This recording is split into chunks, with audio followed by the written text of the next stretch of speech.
At 11 o'clock on Sunday morning, Vietnamese time, the relief plane had landed at Saigon Airport. For 2 hours, we waited on the tarmac for an unknown number of Vietnamese orphans to be brought to the plane.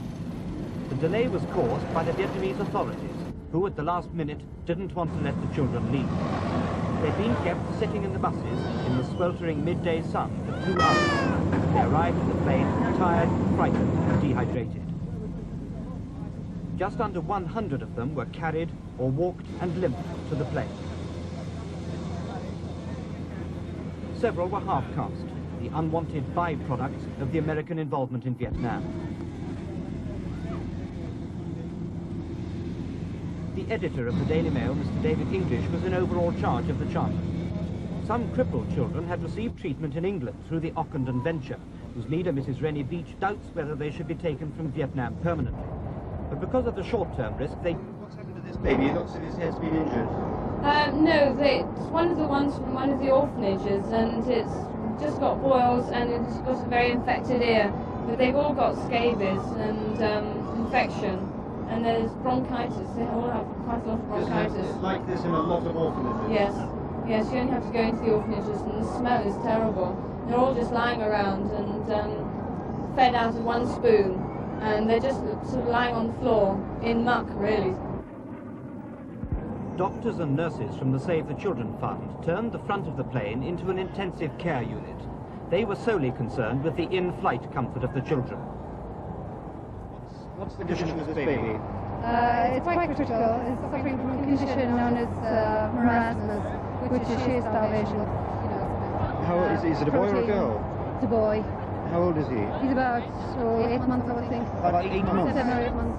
Yes. But I guess we haven't got a name on him at the moment. So I guess I would say. What can you do for him at the moment? Well, mainly fluids, and he is drinking. He's just taking 8 ounces, 6 ounces, and then followed by 2 ounces. He's having penicillin. And just to get him hydrated mainly, I think that would be... When you get back to England, he'll make a good recovery, will he? I think so, yes. In a month, you'll see a drastic change in him. On the way out to Saigon, some of the doctors and nurses in the team were wondering whether it was really right to take Vietnamese orphans away from their home country. And now that they've seen the condition of some of the worst ones here, they're convinced that it was right. But over the children who are not ill, controversy rages. Many argue they would be better left in Vietnam, particularly if the communists take over, because their social services can only be an improvement on the South. And if peace comes, the children's large families would eventually reclaim them.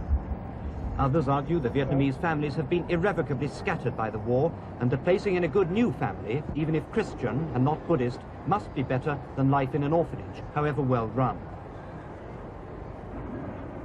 The Reverend Patrick Ash, leader of the Project for Vietnam Orphans, is firmly committed to settling these children with Christian families. Most of the children in his care are under 2, and he claims to have enough adopted parents for all of them.